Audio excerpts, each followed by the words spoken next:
Top quality और consistent performance के लिए सिर्फ सिल्वर पंप नाम याद रखना। ಕರೆ ಕೊಟ್ಟಿದ್ರಿ ಈ ಹಿನ್ನೆಲೆಯಲ್ಲಿ ಈಗಾಗಲೇ ಆರ್ಟಿಒ ಜಂಟಿ ಆಯುಕ್ತರಿಗೆ ಒಂದು ಮನವಿಯನ್ನು ಕೂಡ ಕೊಟ್ಟಿದ್ರಾ, ಏನ್ ಹೇಳ್ತೀರಾ ಸರ್? ಸರ್ಕಾರ ಕೂಡ ನಿಮ್ಮನ್ನ ಮಾತುಕತೆ ಕರೆದಿದೆ.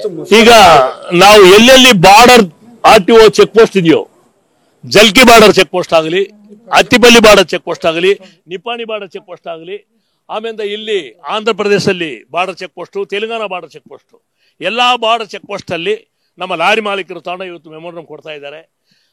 ಕಾರಣ ಏನಂದ್ರೆ ಭಾರತ ದೇಶದಲ್ಲಿ 1926 GST ಇಂಪ್ಲಿಮೆಂಟ್ ಆದ್ಮೇಲೆ commercial tax check post ತೆಗೆದಾಗಿದೆ.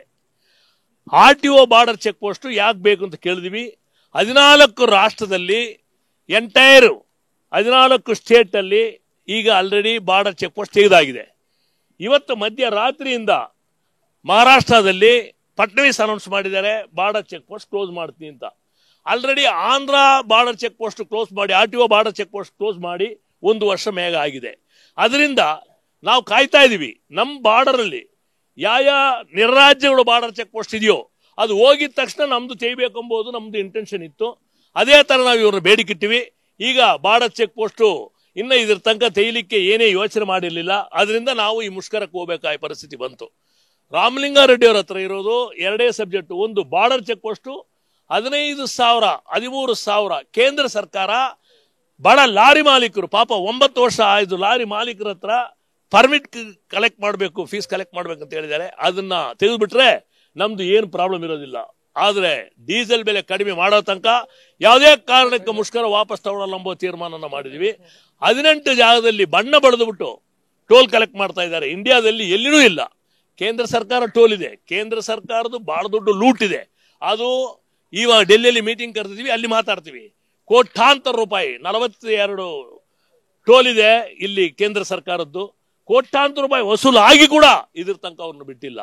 Nice road ತಗೊಳ್ಳಿ, 1,100 ಕೋಟಿಯಲ್ಲಿ ಹಾಕಿದ್ದು ರೋಡ್ನ 3,000 ಕೋಟಿ ಕಲೆಕ್ಟ್ ಮಾಡಿ ಕೂಡ ಆ ನೈಸ್ ರೋಡ್ ನ ತೆಗೆಯಕ್ಕಾಗಿಲ್ಲ. ಅಂದ್ರೆ ಯಾವುದೇ ಸರ್ಕಾರ ಬರಲಿ ಏನೋ ಒಂದು ಹೇಳ್ತಾ ಇರ್ತಾರೆ.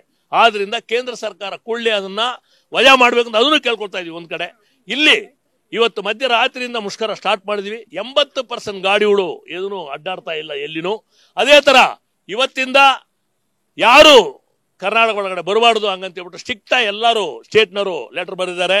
ಇಡೀ ಭಾರತ ದೇಶದಲ್ಲಿರೋ ಎಲ್ಲಾ ಸ್ಟೇಟ್ ಫಸ್ಟ್ ಟೈಮ್ ಕರ್ನಾಟಕ ಒಳಗಡೆ ಗಾಡಿ ಹೋಗಬಾರ್ದು, ಅವ್ರದ್ದು ತೀರ್ಮಾನ ಆಗೋ ತನಕ ಅಂತ ಹೇಳಿದ್ದಾರೆ. ಅದರಿಂದ ಲಾರಿ ಮಾಲೀಕರು ಬಹಳ ಸಪೋರ್ಟ್ ಮಾಡ್ತಾ ಇದ್ದಾರೆ ನಮಗೆ. ಅದರಿಂದ ಇವತ್ತು ರಾಮಲಿಂಗಾರೆಡ್ಡಿ ಅವರು ಮೀಟಿಂಗ್ ಕರೆದಿದ್ದಾರೆ. ಅವ್ರು ಬೇಕಾದಷ್ಟು ಸಪೋರ್ಟ್ ನಮಗೆ ಮಾಡಿದ್ದಾರೆ. ನಾವು ಮಾಡಿಲ್ಲ ಅಂತ ಹೇಳಕ್ಕಾಗಲ್ಲ, ಯಾವತ್ತೂ ನಾವು ಕನಸಲ್ಲಿ ಕೂಡ ಮರೆಯಕ್ಕಾಗಲ್ಲ.